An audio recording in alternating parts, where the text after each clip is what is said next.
Dan janganlah engkau mengira bahwa Allah itu lengah dengan apa yang dilakukan oleh orang-orang zalim. Karena secara kasat mata, kok orang zalim itu tetap eksis, hidupnya nyaman, bahkan hartanya bertambah. Kok bisa itu terjadi? Maka Allah katakan, kau jangan mengira Allah lengah dengan perbuatan orang-orang zalim gitu. Innama yuakhiruhum liyaumin tashkhasu fihi al-absar.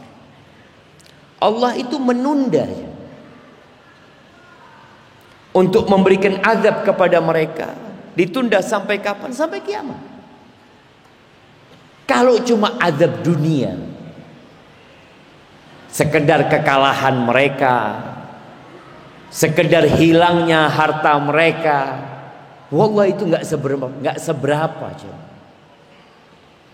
Allah tunda. Kalau pada hari kiamat Allah katakan muhti'ina muqni'i ru'usihim. Mereka akan datang tergesa-gesa memenuhi panggilan dengan mengangkat kepala mereka. La yartaddu ilaihim tarfuhum. Mereka mendelik. Mata mereka terbelalak. Nggak balik ke mereka, ketakutan. Bagaimana tatkala api neraka didatangkan, mereka semakin ketakutan. Wa afidatuhum hawa, hati mereka kosong. Jadi kita harus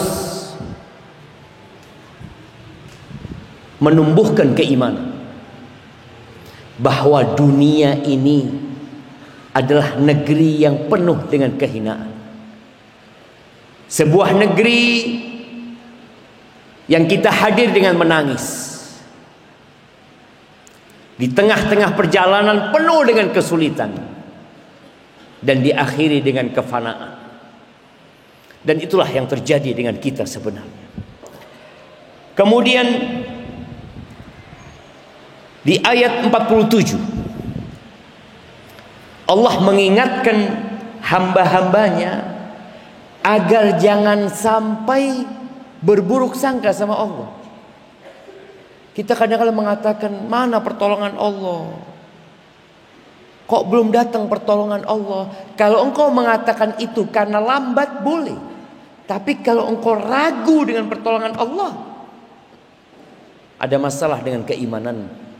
Allah mengatakan, fala tahsabannallaha mukhlifa wa'dihi rusulah.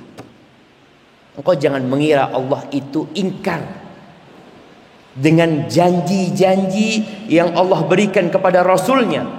Innallaha azizun dzuntiqam. Sesungguhnya Allah itu maha perkasa dan mempunyai pembalasan. Maka hendaklah kita mendekatkan diri kepada Allah Azza wa Jalla dengan segala ketaatan yang dapat kita lakukan. Semua dosa, jangan yang besar, yang kecil akan dibalas. Allah Azza wa Jalla mengatakan, laisa bi amanikum wala amani ahlil kitab, man ya'mal su'an yujzabi.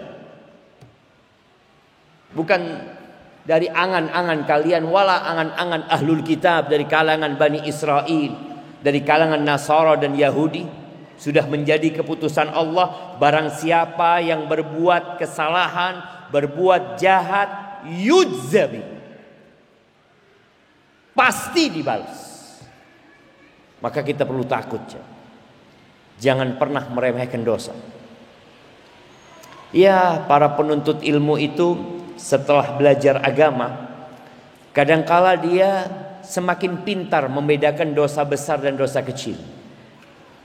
Oh, ini dosa kecil, oh ini dosa besar. Dia dosa besar, naudzubillah, jangan sampai. Kalau yang kecil kan aman. Apanya aman? Nabi alaihissalatu wassalam mengatakan, iyyakum wa muhaqqaratidz dzunub. Kalian tinggalkan, kalian berhati-hati dengan dosa-dosa yang diremehkan. Fa inna laha minallahi taliban. Allah sudah sediakan penuntut khusus untuk dosa-dosa kecil. Bagaimana dengan dosa-dosa besar? Ahibati fillah, kembali kita ke pembahasan tentang kafaah ya. Tentang kepantasan seseorang untuk menjadi suami. Seseorang untuk menjadi suami. Laki-laki itu menikah dengan siapa aja. Artinya siapa saja, karena laki-laki itu pemimpin, maka dia mau menikah dengan yang tidak kufu dengan dia, yang tidak sebangsa sama dia, yang tidak setara dengan dia, boleh. Tapi kalau perempuan tidak. Jadi pembahasan kafaah ini adalah bagi perempuan. Perempuan ini kalau menikah harus yang kufu sama dia. Baik, kemarin kita bicara bahwasanya kafaah, kesetaraan yang disepakati oleh para ulama adalah kesetaraan dalam agama. Apakah kafaah ini syarat sahnya nikah apa bukan? Apakah kafaah ini memang dipertimbangkan dalam pernikahan atau tidak? Ternyata ada khilaf di antara para ulama. Ana akan bacakan khilaf ini.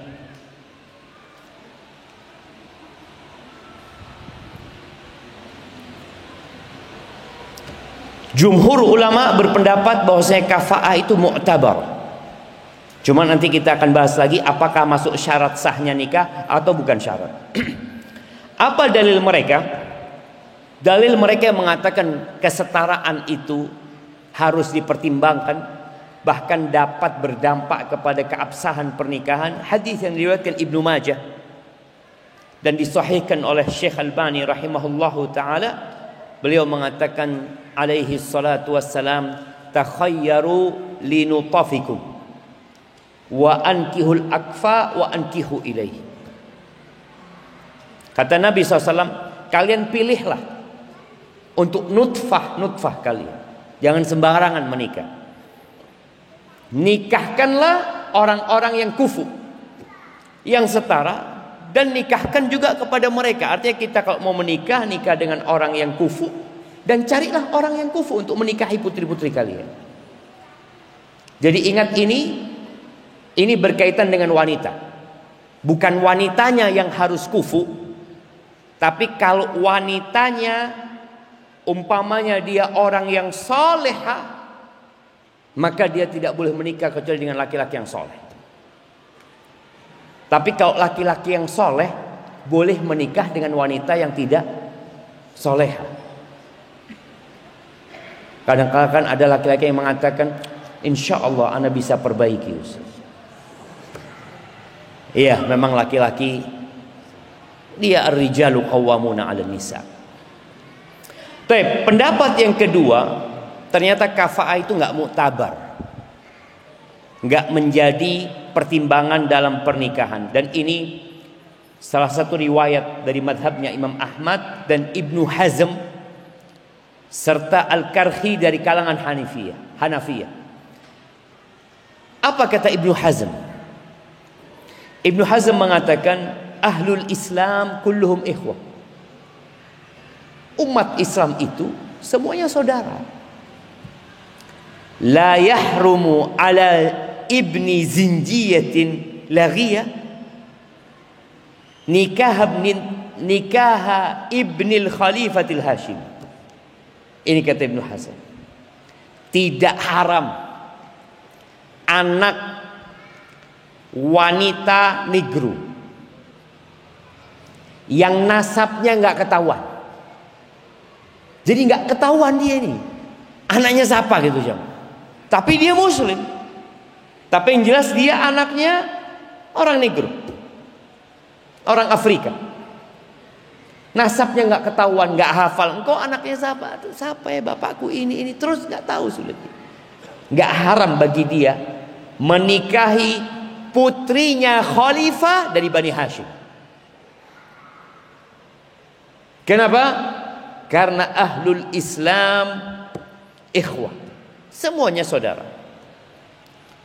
Kemudian beliau mengatakan wal fasiq alladhi balaghal ghayata minal fisqi al muslim ma lam yakun zaniyan kuf'an lil muslimatil fadilah. Beliau berpendapat dalam urusan agama pun seorang laki-laki muslim yang fasik, selama dia bukan pezina, dia itu sepadan untuk menikahi wanita muslimah yang fadilah, yang mulia. Itu pendapat Ibnu Hazm. Tapi Anda lihat pendapat jumhur lebih kuat sebenarnya. Hanya saja terjadi perselisihan dalam masalah kafaah atau kesetaraan apa yang dituntut dalam pernikahan. Baik. Yang berpendapat jamaah bahwasanya kafaah itu tidak dipertimbangkan dalam pernikahan, disebutkan kisah Abu Hudzaifah bin Utbah dari Bani Abdi Syams. Dia menikahkan Salim. Salim ini maulanya Abu Hudzaifah. Dia bukan, bahkan dikatakan dia dari kalangan maulanya Ansar. Salim ini dinikahkan dengan keponakan dia. Yang keponakan dia ini Quraisyiyah. Dan Nabi tidak pernah mempermasalahkan hal itu. Dan nikahnya sah. Baik. Apakah itu syarat sah dalam pernikahan? Kalau kita mengatakan harus setara, antum pantas nggak menikah sama dia, antum harus tahu diri. Ada yang mengatakan syarat sahnya nikah. Kalau bicara syarat sahnya nikah, berarti ketika akad nikah syarat itu harus terpenuhi. Kalau syarat itu sudah terpenuhi, nanti di tengah jalan suaminya berubah. Kalau bicara agama ya, kadang-kala waktu nikah suaminya soleh. Masya Allah, berapa banyak perempuan yang mengatakan, Ustadz suami ana itu udah hijrah Ustadz. Suami ana itu ngaji Ustadz. Tapi sekarang berubah. Apakah kemudian berdampak kepada keabsahan pernikahannya? Tidak. Karena ketika terjadi akad nikah, dia setara, dia kufu buat perempuan tersebut. Ini yang mengatakan syarat sah nikah. Yang mengatakan bukan syarat sah nikah, berarti kembali kepada wanita dan walinya. Kalau wanitanya ridho, dia nggak apa-apalah dengan dia, aman insya Allah. Nggak apa-apa engkau mau. Mamanya nanti kita akan bahas yang tentang masalah nasab ya. Kalau dikatakan dia ini bukan dari bangsa Arab loh, engkau mau? Kata anaknya mau ayah. Ya sudah. Ketika anak dan walinya ridho, yang berpendapat bukan syarat tapi bicara hak. Jadi haknya anak perempuan dan wali. Kalau mereka menggugurkan hak mereka, nggak ada masalah, sudah selesai. Baik. Kalau bicara dalam mazhab Syafi'i, karena kita di Indonesia, kemarin beberapa waktu yang lalu jamaah, bukan kemarin, beberapa waktu yang lalu di Arab Saudi, kalau nggak salah di Dammam, itu dipisahkan suami istri yang sudah punya anak gara-gara masalah kafaah. Kafaah dalam nasab. Jadi walinya itu nggak ridho. Banyak yang menyalahkan ketika putusan hakim mereka dipisahkan. Jadi bukan diceraikan tapi dipisahkan, pernikahannya dianggap dibubarkan pernikahannya tersebut. Banyak yang komentar miring. Ini hukum apa, ini itu, mereka sudah punya anak kok dipisahkan. Mereka nggak tahu, boleh jadi laki-laki itu waktu menikah mengatakan dia itu nasabnya sampai ke fulan. Ternyata dia menipu. Kan ada orang mengatakan saya ini Habib umpamanya, mau menikah dengan anaknya Habib. Si Habib ini ya sudah dia pikir benar gitu. Setelah 10 tahun tahu-tahu datang orang mengatakan, loh fulan itu sopo gitu. Kata, loh ini Habib fulan. Aduh bukan dia, bohong dia, kata dia. Anak kenal sama bapaknya dia. Di sini sang wali yang menikahkan dia merasa oh anak ditipu gitu. Maka ketika mereka beranggapan bahwasanya nasab itu muktabar, maka dipisahkan. Apalagi terjadi unsur penipuan. Baik. Di dalam mazhab Syafi'i, Ana akan bacakan sedikit berkaitan dengan masalah nasab dalam mazhab Syafi'i. Beliau mengatakan yang ketiga yang muktabar dalam kafah itu adalah nasab. Ini Anda baca dari kitab Raudatul Talibin karya Al-Imam An-Nawawi rahimahullahu taala. Fal ajamiyu laysa kuf'an lil arabiyyah. Laki-laki bukan dari bangsa Arab enggak kufu dengan wanita Arab. Kita bicara dari sisi laki-lakinya ya. Ingat, kalau laki-laki mau nikah dengan siapa saja, tafadhal. Ini fal ajamiyu, laki-laki ajam itu tidak kufu buat wanita Arabiyah. Wala ghairul Qurasyi lil Qurasyiyah. Dan orang yang bukan dari bangsa Quraisy tidak kufu dengan wanita Quraisyiyah. Wala ghairul Hashimi wal Muttalibi lil Hashimiyah awil Muttalibiyah. Keturunan Bani Hashim yang selain dari Bani Hashim dan selain dari keturunan Al-Muttalib, itu mereka tidak kufu lil Hashimiyah awil Muttalibiyah, untuk wanita dari Bani Hashim atau dari Bani Muttalib nggak kufu. Jadi pendapat ini ada, jamaah. Kemudian disebutkan wa Banu Hashim wa Banu Muttalib akfa. Banu Hashim dan Banu Muttalib mereka setara, mereka saling menikah, nggak ada masalah. Kemudian wa yu'tabarun nasabu fil ajamil kal Arab. Dan di bangsa ajam non Arab nasab itu juga muktabar, juga dipertimbangkan, diperhitungkan. Tapi ada pendapat lain dalam mazhab Syafi'i enggak. Kalau di luar bangsa Arab nasab itu enggak dianggap. Ada yang berpendapat seperti itu. Kenapa? Li'annahum la ya'tanuna bihifdhiha wa tadwiniha. Karena selain bangsa Arab itu enggak peduli dengan nasab mereka. Mereka tidak mencatat. Mereka tidak mengingat. Nah, siapa nama antum? Romansa bin siapa? Bin Aji bin Mulyadi bin lupa sudah. Jadi memang yang dikatakan oleh Al-Imam Nawawi, di selain bangsa Arab mereka nggak peduli sama nasab. Anaknya siapa? Padahal anak ini keturunannya Mojopahit, turunannya Gajah Mada, nggak ada yang tahu gitu siapa. Jadi ini yang disebutkan oleh Al-Imam Nawawi. Akan tetapi beliau mengatakan al-awwal ashah. Pendapat yang pertama yang mengatakan nasab di bangsa ajam non Arab juga muktabar, itu pendapat yang lebih kuat seperti itu. Baik, ini beberapa masalah nasab. Jadi jamaah, pendapat yang rojih, yang lebih kuat, nasab itu muktabar, akan tetapi bukan syarat sah nikah.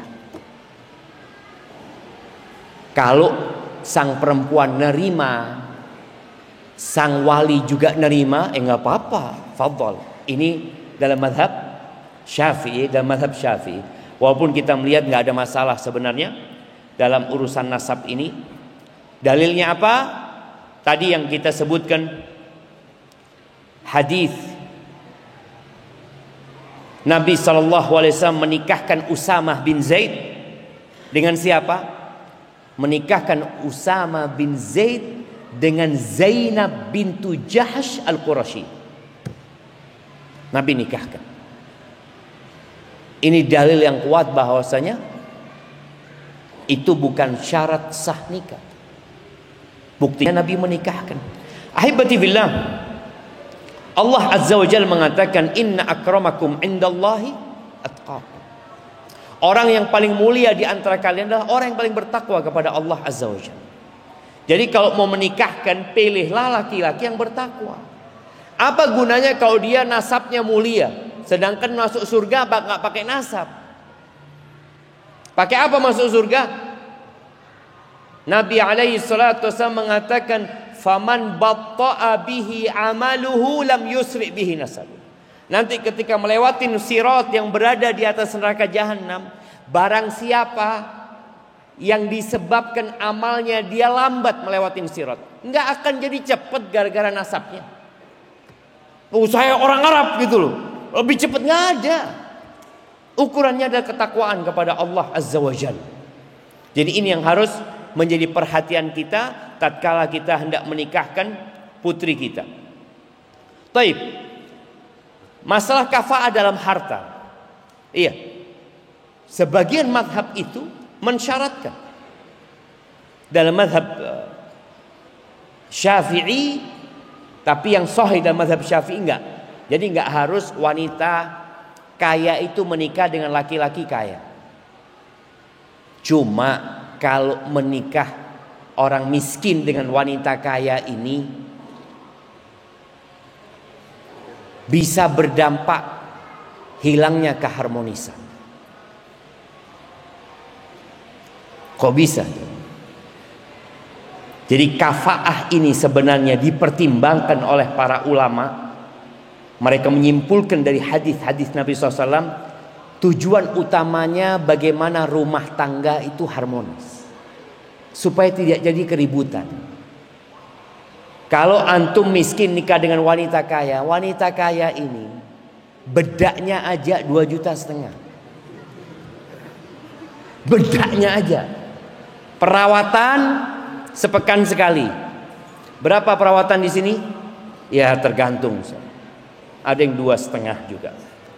Bedaknya 2,5 juta, perawatan 4 kali 1 bulan sudah 12,5 juta.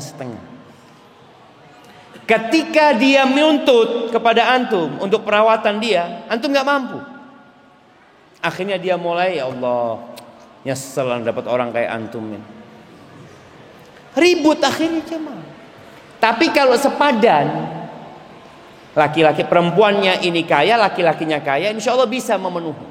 Makanya kalau antum nanti membahas, nanti kita akan bahas ya, apakah wanita itu wajib berkhidmat kepada suaminya, nyuci piring, nyuci baju, bersih rumah. Apakah wajib dia melakukan itu? Yang sahih ikut budaya, ikut uruf yang ada. Tapi sebagian ulama menjelaskan, kalau dia biasa di rumahnya dilayani, maka suaminya wajib mendatangkan pembantu. Gimana antum? Antum harus datangkan pembantu gitu. Makanya lebih baik antum cari wanita yang biasa melayani diri dia sendiri. Enak. Datang ke rumah, nasi sudah siap ya. Bukan duduk dia di atas kursi sambil, mau makan bang? Siap, anak pesenin. Karena dia nggak biasa gitu loh jemaah. Jadi kafa'ah dalam harta ini tidak menjadi syarat sebenarnya. Artinya laki-laki yang miskin, yang muslimah boleh menikahi wanita yang kaya raya, boleh, asalkan tadi wanitanya mau. Ini nanti berdampak jamaah ketika orang itu dinikahkan pada waktu kecil, kemudian perempuan itu besar, yang loh, aku kok dinikahkan sama orang miskin, sama ayahku, mama itu, maka dia berhak gugat cerai. Bukan gugat cerai, nikahnya difasakh. Dia berangkat ke qadhi. Ini masalah kafa'ah. Kemudian ada yang namanya kafa'ah dalam pekerjaan, profesi. Ana akan bacakan dalam mazhab Syafi'i. Bagaimana dalam mazhab Syafi'i urusan kafa'ah dalam pekerjaan. Al-khamisah, kriteria kafa'ah yang kelima adalah al-hirfah, kerjaan. Imam Nawawi mengatakan mereka yang berprofesi dengan pekerjaan yang rendah. Kan kita tahu lah, kalau bicara rendah ini kan antum di masyarakat dapat melihat ya, apa pekerjaan yang terhormat dan apa pekerjaan yang malu antum mau nyebutkan pekerjaan antum. Umpamanya, apakah sama profesi kuli bangunan sama tukang bangunan? Sama enggak? Enggak sama. Tukang bangunan masih bisa, saya tukang. Kamu kuli, Pak. Padahal sama-sama bangunan. Terus bagaimana ini kuli tukang bangunan sama kontraktornya? Kan orang melihat, oh beda lah. Kalau antum melamar anaknya, orang mengatakan, "Bapak apa pekerjaanmu?" "Saya yang bangun Masjid Abdillah." Masya Allah. Oh, Masya Allah. Jadi, kelihatan berbeda. Artinya membuat seorang itu jadi ya seneng gitu loh. Itu hal yang wajar. Maka disebutkan di sini, mereka yang punya berprofesi dengan yang rendah, maka enggak kufu, enggak sepadan dengan pekerjaan yang lebih tinggi. Dicontohkan fal kannas. Apa kannas? Kannas seperti manusia. Kannas tukang sapu. Tukang sapu, tukang bersih-bersih. Fal kannasu wal hajjamu, dan tukang bekang, wa qayyimul hammam, dan penjaga sauna, wal haris security, wal ra'i penggembala, la yukafiuna, mereka enggak sepadan dengan anaknya al-khayyat. Anaknya yang berprofesi apa khayyat ini? Penjahit. Ini disebutkan jamaah. Enggak sepadan dengan anaknya penjahit, dengan putrinya penjahit. Dan putrinya dan al-khayyat dan seorang penjahit itu tidak kufu buat putrinya seorang bisnismen, tajir. Kemudian disebutkan walal muhtarif, dan orang yang punya profesi-profesi itu, yang macam-macam profesinya, itu enggak sepadan, enggak kufu buat putrinya hakim atau putrinya ulama. Maka yang antum melihat kadangkala enggak bisa ngelamar anaknya kiai kecuali antum kiai juga, paling enggak lah. Paling enggak gus juga. Itu terjadi di masyarakat jemaah. Tapi sebenarnya ini enggak muktabar. Yang sahih ini enggak muktabar. Kembali kepada tradisi dan budaya. Kalau ternyata memang di masyarakat itu enggak ada masalah sebenarnya kok Ustaz, dan mereka nerima, walinya juga nerima, perempuannya juga menerima, enggak ada masalah. Ini pendapat yang rajih ya. Tapi kalau ikut mazhab Syafi'i, orang tua itu boleh tidak menikahkan putrinya. Umpamanya putrinya ngomong, "Ayah, aku dilamar oleh fulan." Ayahnya mengatakan, "Apa kerjaannya dia?" "Bapakmu nih bisnismen. Bapakmu nih konglomerat di Jember. Nomor 207." Umpamanya, dia itu apa? Oh, dia anaknya petani. Lu gimana? Maka kalau sang ayah mengatakan enggak, bapak enggak ridho, cari yang lain. Nah, maka secara mazhab Syafi'i mu'tabar, artinya dia itu enggak bisa anak ini lalu menggugat bapaknya ke pengadilan, mengatakan bapakku enggak mau menikahkan aku, padahal yang datang melamarku kufu, sepadan sama aku. Ternyata dilihat sama qadhinya, sama hakimnya, Dalam madhab Syafi'i enggak kufu, bapakmu enggak salah gitu. Tapi sekali lagi yang benar, yang muktabar, yang jadi patokan kufu atau kafaah itu adalah urusan agama. Yang lainnya urusan pekerjaan enggak. Kemudian ya itu mungkin berkaitan dengan kafaah. Semoga kita semakin faham ya, ketika mau menikahkan putri kita, antum harus fokus dengan masalah agamanya dia, bukan masalah pekerjaan atau harta atau yang lain. Hadza wallahu a'lam bissawab. Kita dengarkan adzan.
Allahumma salli wa sallim ala Muhammad.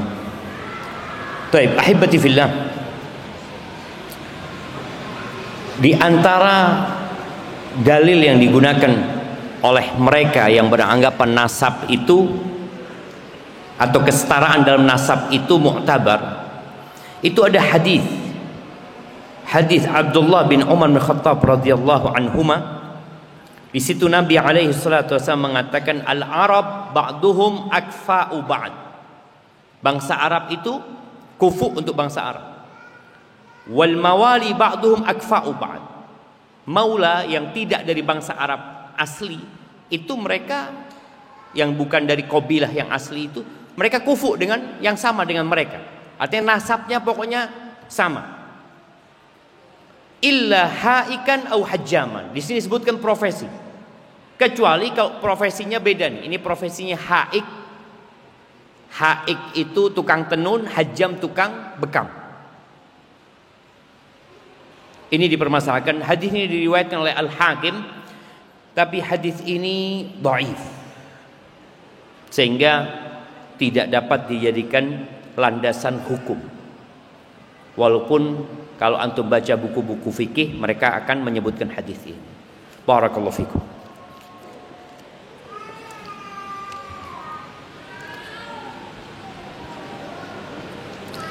Ahsanallahu ilaikum ya Ustaz. Apakah suami berkata, pulanglah kamu ke rumah orang tuamu, sudah jatuh talak? Tergantung niatnya suami. Jadi ucapan tolak itu ada dua.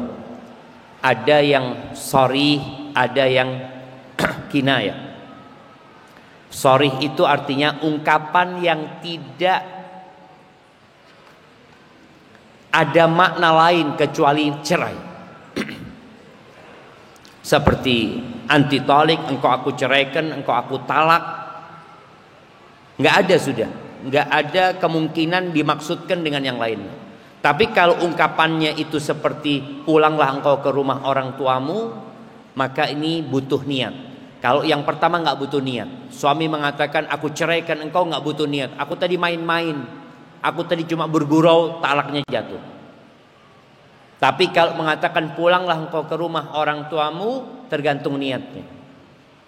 Kalau niatnya dia hanya mengusir karena sakit hati, karena marah, maka tidak jatuh cerai. Kan ada enggak anak cuma males ngelihat dia, sana pulanglah engkau lah, aku mau cari ganti ntar. Mungkin. Maka kalau dia niat enggak, dia enggak niat menceraikan. Dan ini makanya ketika ada suami yang mengatakan satu ungkapan urusan cerai ini, suami istri harus didatangkan, harus dipastikan apa sebenarnya yang disampaikan oleh suami. Ana masih ingat Syekh Ibn Utsaimin rahimahullahu ta'ala, Masya Allah ya, ketika ada seorang yang ngomong, Syekh ana mau tanya masalah tolak Syekh, kata dia. Ana ngomong ini itu macam-macam. Syekh langsung tanya, istrimu ada, kata dia. Ada Syekh, di mobil, kata dia. Iya, aku ke sana bentar lagi. Karena beliau perlu memastikan apa sebenarnya yang diomongkan oleh suami ini. Dan ketika istri yang melaporkan juga ditanya suami, engkau benar mengatakan ini? Suami, enggak Ustaz, enggak pernah. Boleh jadi suami marah, kalap sampai tidak paham dengan apa yang dia ucap. Ada. Maka perlu didengarkan dari kedua belah pihak. Tapi kalau kayak gini butuh niat. Kalau benar suami, iya Ustaz, anak usir dia Ustaz, supaya pulang ke rumah orang tua. Engkau niat nyeraikan? Enggak. Berarti enggak jatuh cerai. Nah, cuma di sini kadang-kala perempuan itu kalau sampai ke rumah bapaknya, engkau kenapa? Diusir sama suami. Oh. Terus tahu-tahu suaminya WA, Dek, pulang ya. Kata bapaknya nggak ada. Enak banget anak-anak orang diusir sekarang suruh balik, kata dia. Tetap istri, wajib taat sama bapak apa sama suami? Sama suami. Maka sang ayah harus tahu, ini posisinya dia masih istrinya orang. Engkau sudah nikahkan dia. Lah wong kalau sudah diceraikan, setelah itu masa iddahnya selesai, lalu dia kepingin balik sama suaminya, nikah baru lagi, bapaknya harus nikahkan. Nggak boleh dihalang-halangi. Apalagi dia posisinya masih istri sah, yang diceraikan, kemudian dalam masa iddah yang diceraikan kemudian dalam masa iddah, apakah rujuk harus dengan keridhaan orang tua? Enggak. Mami perempuan diusir dengan niat diceraikan. Tahu-tahu suaminya telepon, "Dek, aku rujuk engkau ya." Bapaknya ngatakan nggak ada rujuk-rujukan. Ini hukum agama. Ketika sang suami mengatakan rujuk, maka rujuk. Ini nggak butuh keridhaan orang tua. Tapi kalau sudah keluar dari masa iddahnya, baru butuh nikah baru, butuh di sini wali. Tapi kalau rujuk di masa iddah itu nggak butuh keridhaan wali. Hadza wallahu a'lam bissawab. Ustaz, apa maksud hijrah karena dunia atau wanita yang ingin dinikahinya? Ya, dia hijrah karena dalam rangka di tempat hijrahnya itu mau buka usaha. Dia hijrahnya untuk dunia. Atau dia hijrah karena yang mau dia nikahi hijrah. Yang mau dia nikahi hijrah. Mau akhirnya dia hijrah juga. Kenapa? Karena anak mau nikah sama fulana. Itu nikah karena dunia atau nikah karena wanita? Apakah anak salah meningkatkan ibadah dengan harapan Allah mudahkan dalam urusan dunia, atau Allah akan mudahkan untuk menikah? Begini jemaah, ada amalan-amalan yang pelakunya akan mendapatkan pahala di dunia, pahala di akhirat. Ketika dia meniatkan akhirat, dunia ikut. Ketika dia meniatkan untuk dunia, akhirat nggak dapat, karena niatnya untuk dunia. Ketika dia meniatkan dua-duanya, maka yang di akhirat akan berkurang porsi, karena dia berharap pahala di dunia. Makanya kita harus tahu, kalau niatnya antum akhirat, dunia itu ikut. Anak istighfar Ustaz supaya dimudahkan rizkinya. Ya udah, antum dapat rezeki doang di dunia. Antum bukan anak istighfar supaya diampuni dosa-dosa anak Ustaz, supaya nanti anak bisa masuk surga tanpa hisab, tanpa adab, supaya anak nanti di akhirat dimudahkan urusannya. Akhirat dia, dunia otomatis ikut. Maka ini harus diperhatikan masalah niat. Jadi umpamanya orang, anak puasa Ustaz. Kenapa puasa? Ya, supaya cepat dapat jodoh Ustaz. Masa antum niatnya cuma itu? Orang sodakoh, Nabi alaihi salatu wasallam mengatakan, dawu marbakum bisodakoh. Obati orang yang sakit di antara kalian dengan bersodakoh. Kalau antum sodakoh cuma niat sembuh, ya dapat sembuh. Kalau dapat, akhirat nggak dapat. Long antum memang nggak minta akhirat. Padahal sodakoh itu mematikan amarah Allah Azza wa Jalla. Sodakoh itu akan jadi naungan di padang mahsyar. Sodakoh itu akan memberikan syafaat buat orang ini. Kita dengan pahala akhirat itu lupa. Jadi yang diinginkan cuma dunia. Maka tolong perbaiki niatnya. Izin bertanya Ustaz.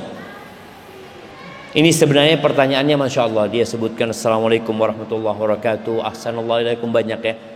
Tapi ana akan bacakan langsung ke poin pertanyaannya. Bagaimana hukumnya seorang kakak memberikan uang kepada saya? Yang kakak saya ini bekerja di bank, yang dikhawatirkan termasuk uang riba. Dan bagaimana menasihatinya agar resign dari pekerjaan tersebut? Syukur. Ya, insya Allah berkaitan dengan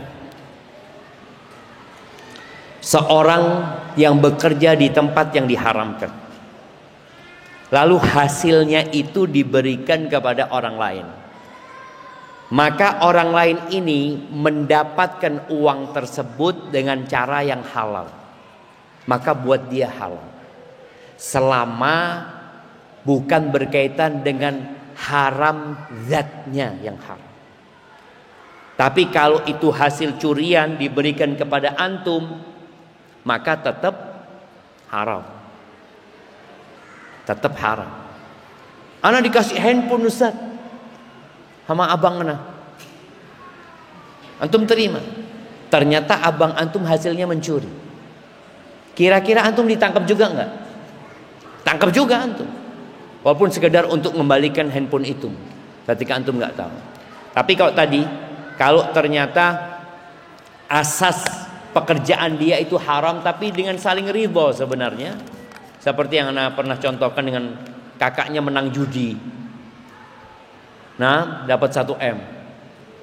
Antum dikasih 100 juta. Halal apa enggak? Halal. Hasil buat dia tetap haram. Buat orang yang dapat tetap haram. Tapi antum mendapatkannya dengan cara yang halal. Sebagai yang pernah contohkan, ketika dia beli barang, beli ke minimarket, dia beli barang dari hasil judi itu enggak masalah. Tapi kalau hasil curian enggak boleh. Itu bedanya. Tapi bagaimana antum memberikan nasihat, boleh jadi dengan antum tidak nerima. Antum lebih berhati-hati mengatakan, kakak afwan kak, aku kayaknya berat untuk nerima. Kalau kakak kerja di tempat lain, insya Allah aku terima hadiahnya. Sambil dijelaskan tentang hukum pekerjaan tersebut. Dan jangan takut ya, ketika orang meninggalkan yang haram karena Allah Subhanahu Wa Taala, Allah akan kasih ganti yang lebih baik. Saya seorang istri yang mempunyai kesalahan yang besar pada suami saya. Dan alhamdulillah suami saya sudah memaafkan. Saya berniat memberikan hadiah. Keikhlasan hati saya untuk mengizinkan suami saya menikah lagi. Oh, antum Masya Allah jamaah. Tetapi suami saya menolak dan marah. Sekiranya apa yang bisa Ustaz usulkan kepada saya untuk hadiah kepada suami saya? Barakallahu fikum, jazakumullah khair. Ya jamaah, menikah lagi itu bukan hadiah sebenarnya. Menikah lagi itu tanggung jawab. Boleh jadi suamimu nikah lagi masuk neraka. Iya. Ketika ternyata dia tidak mampu berlaku adil, ternyata dia melakukan kezaliman. Ini urusan tanggung jawab jam. Kalau dulu hadiah itu budak perempuan, dikasih suaminya budak perempuan, boleh ketika ada di masa perbudakan. Tapi kalau bicara apa sekarang hadiah yang bisa antum berikan kepada suamimu, jadilah istri yang solehah. Jadilah istri. Kalau suamimu punya anak dari dirimu, perhatikan anak-anaknya. Kalau suamimu masih punya orang tua, perhatikan kedua orang tuanya. Bagaimana engkau sekarang baik dengan semua orang-orang yang dicintai sama suamimu. Dan insya Allah itu menjadi hadiah terbesar buat seorang suami. Jadi semoga ya anti bisa melakukan itu. Kalau suamimu tadi memang dia nggak mau nikah lagi, karena terus terang itu sebuah tanggung jawab jamaah. Sebuah tanggung jawab yang suamimu akan dimintain pertanggungjawaban. Ahsanallah ilaikum ya Ustaz. Kisah pembunuh 100 orang yang diampuni, yang telah ma'ruf. Pertanyaan saya, bagaimana dengan dosa zalim dia yang telah membunuh 100 orang, yang mana itu adalah dosa antara manusia? Naam jamaah, berkaitan dengan dosa dia kepada manusia, orang yang dibunuh sudah mati. Mereka yang dibunuh itu kelak akan nuntut pada hari kiamat. Tapi nanti urusannya diserahkan kepada Allah Subhanahu wa taala. Ketika orang ini sudah bertobat dengan taubatan nasuha, dan dia tentunya tadi kalau bicara dia taubat dengan taubatan nasuha, salah satunya dia harus minta penghalalan dari orang yang pernah dia sakiti. Sedangkan orang yang dia sakiti sudah mati. Makanya Nabi SAW mengatakan ada orang yang dibunuh masuk surga, yang membunuh dia juga masuk surga. Yang dibunuh masuk surga, yang membunuh juga masuk surga. Bagaimana ceritanya? Yang dibunuh dimuduh di medan perang, mati syahid. Yang membunuh pada waktu itu kafir. Kemudian dia masuk Islam. Maka dia pun diampuni dosa-dosanya. Maka kemudian pada hari kiamat Allah masukkan dia ke surga. Siapa yang membunuh Hamzah? Wahsy. Wahsy jadi sahabat Nabi jemaah. Antum bisa bayangin bagaimana yang membunuh Hamzah itu masuk Islam, kemudian Wahsy membunuh. Dikatakan dia yang membunuh Musailamah Al-Kadzdzab, ya. Bagaimana Islamnya jadi Islam yang baik dan benar. Hadza wallahu a'lam bissawab.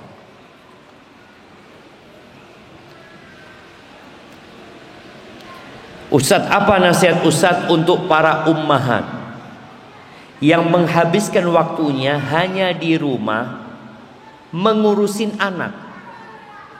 Terkadang anak susah diatur, kadang jadi merasa lemas dengan semuanya. Ustaz, tolong semangati kami. Ya, ini buat emak-emak,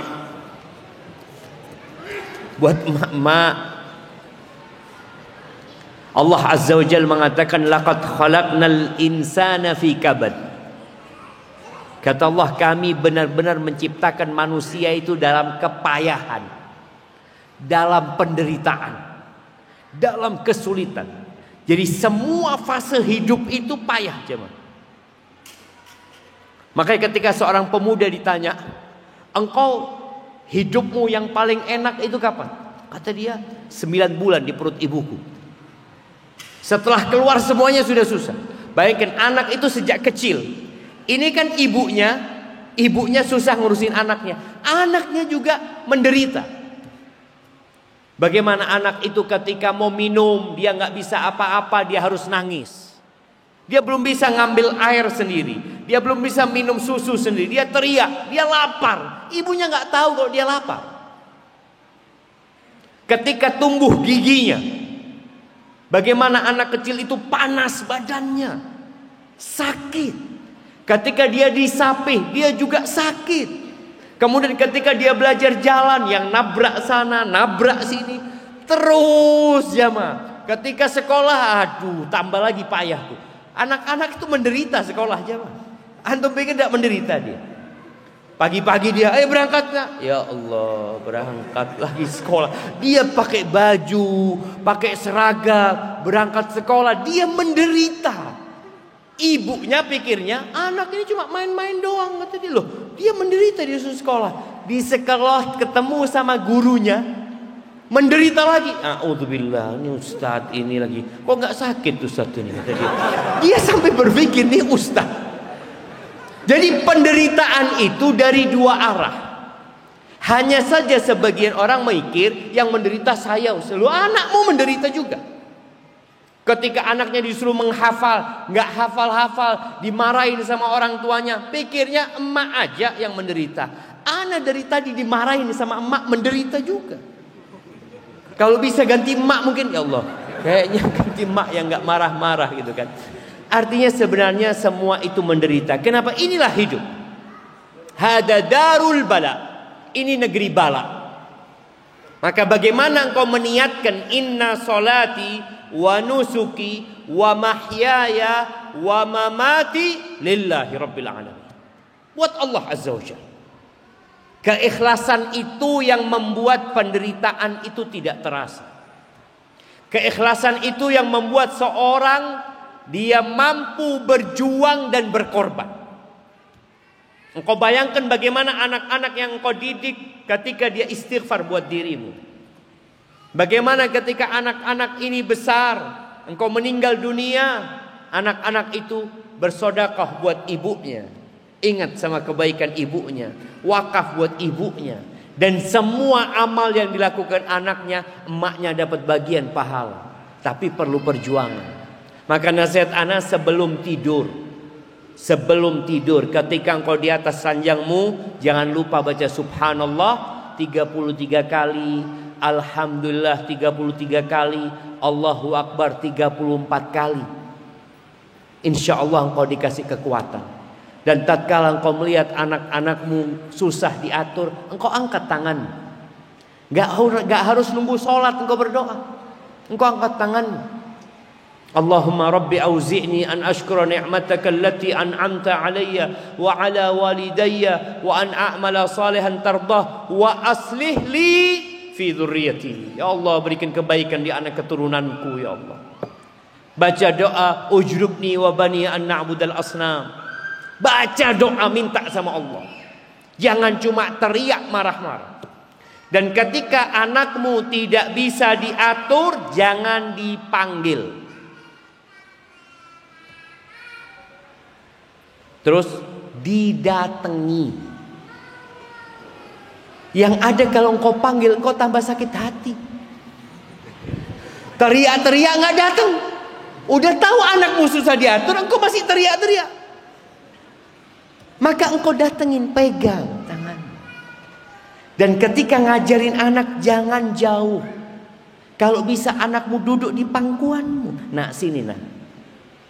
Supaya hati bertemu dengan hati. Pipi bertemu dengan pipi anak. Diajarin anakmu. Jadi bukan dengan engkau marah itu semuanya selesai. Engkau sebutkan. Lemes dia jadinya. Aduh. Yang salah itu karena dia udah tahu anaknya gak bisa diatur, tapi dia maunya dengan teriak. Enggak. Engkau teriak membuat anakmu semakin benci. Maka usahakan engkau tidak teriak-teriak. Di zaman yang penuh fitnah ini, ana ada niatan untuk menikah agar terjaga dari fitnah. Akan tetapi setelah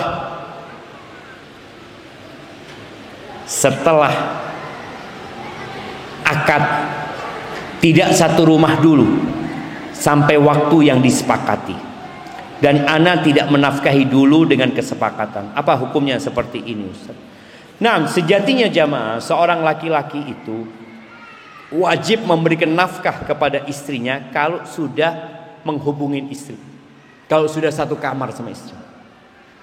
Tapi ketika akad nikah kemudian beda rumah dan antum tidak pernah kumpul sama istri antum di kamar, ya antum nggak wajib kasih nafkah. Belum wajib. Enggak Ustaz, ana kumpul sama dia di rumah mertua tapi nggak ana bawa umpamanya ke STD. Berarti antum wajib cari kasih nafkah.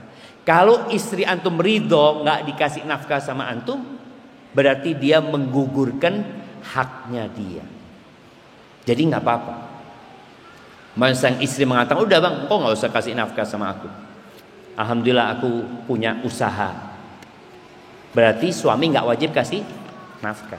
Jadi nggak ada masalah. Bicara fitnah, betul jamaah, fitnah itu besar sekali. Maka usahakan antum segera menikah. Walaupun tadi mungkin nggak satu rumah ya, karena antum harus belajar. Biarlah anak perempuan itu dipelihara sama bapak ibunya. Kalau antum ada perlu sama dia, baru antum datang umpamanya seperti itu. Ana pernah ditawari oleh dua akhwat. Kemudian ana tolak karena belum siap dan masih kuliah. Tapi kedua akhwat tersebut katanya bersedia menunggu. Karena yang satu dalam pengabdian dan satunya masih studi juga. Apa yang harus ana lakukan?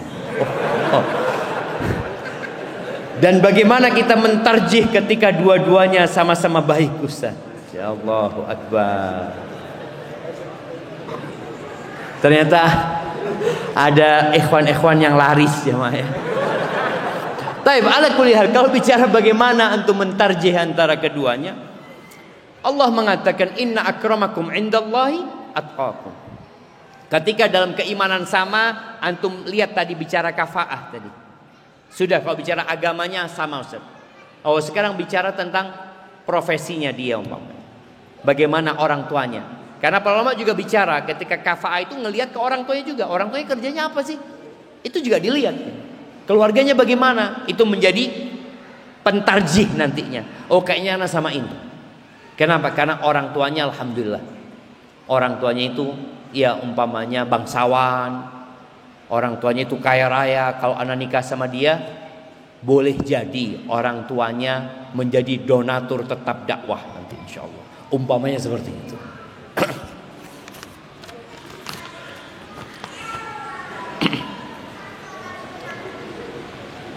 Apakah ada keutamaan khusus menikah dengan yang lebih tua?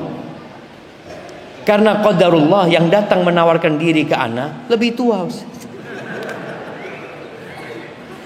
Iya.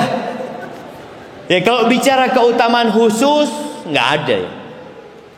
Boleh jadi keutamaannya karena faktor lain. Karena antum kesian. Kalau antum lihat kesian dia sudah tua. Mungkin dengan ana menikahin dia, ya dia bersyukur kepada Allah Subhanahu wa taala. Dan ana bersabar menghadapi dia. Orang yang bersyukur dan bersabar masuk surga. Kan kayak gitu kan. Jadi keutamaan khusus nggak ada, tapi keutamaan Nabi sallallahu alaihi wasallam menyebutkan fadfar bidzatid din ya. Kalau mau nikah pastikan dia adalah orang yang soleha, dan wanita yang soleha. Mau umurnya lebih tua, dan kalau bicara mungkin lebih tua itu lebih mateng, atau menikahin janda. Jadi ada faktor-faktor lain yang menyebabkan antum menikahi dia, boleh jadi. Seperti Jabir bin Abdullah, dia ditanya sama Nabi SAW, Jabir, kenapa engkau nggak nikah sama gadis? Kok nikah sama janda?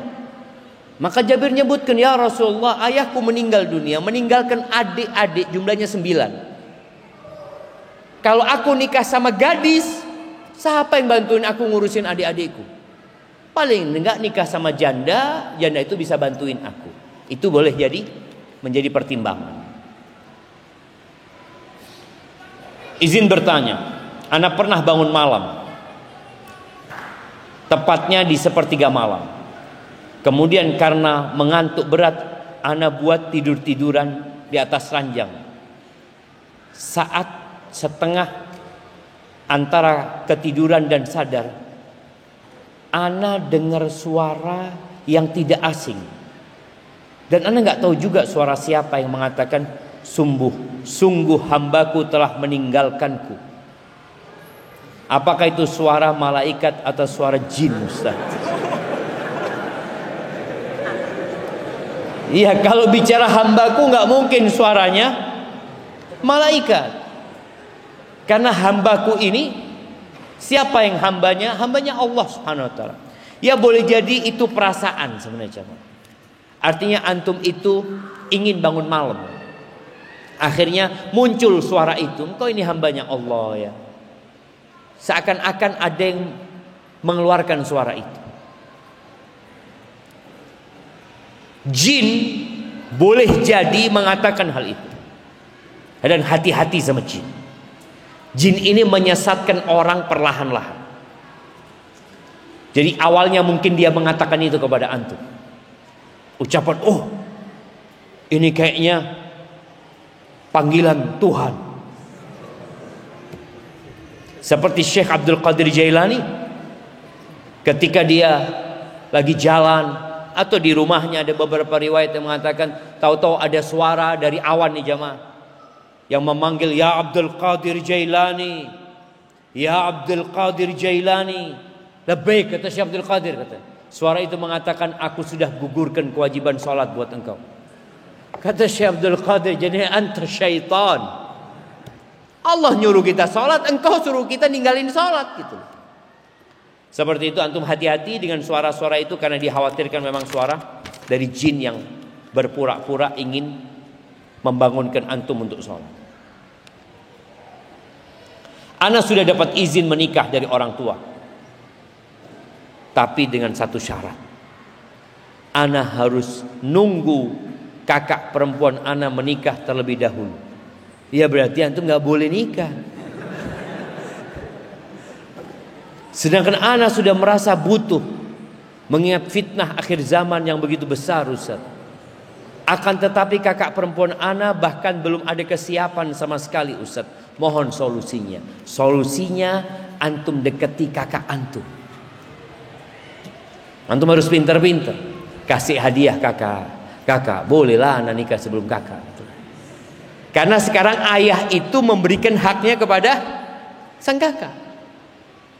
Sampaikan, Kak, kalau aku nikah, Kak, dulu sebelum kakak aku kasih sepeda motor kakak nanti. Umpamanya, pokoknya apalah yang bisa berikan hadiah kepada kakaknya. Karena kakaknya belum ada keinginan menikah. Dan insya Allah ketika kakaknya ngomong sama bapaknya, insya Allah diterima. Ketika kakaknya ngomong, ayah udahlah biar dia nikah. Aku kan belum siap, ayah. Dan aku juga nggak tahu kapan jodohku datang. Atau antum carikan jodoh buat kakaknya. Itu juga bisa solusi.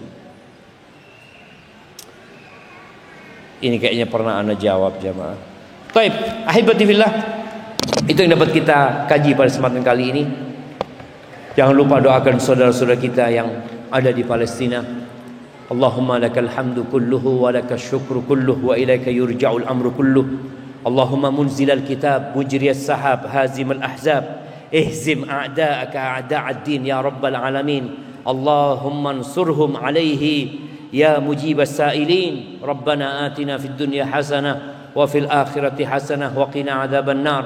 Wa subhana rabbika rabbil izzati amma yasifun. Wassalamun alal mursalin walhamdulillahi rabbil alamin.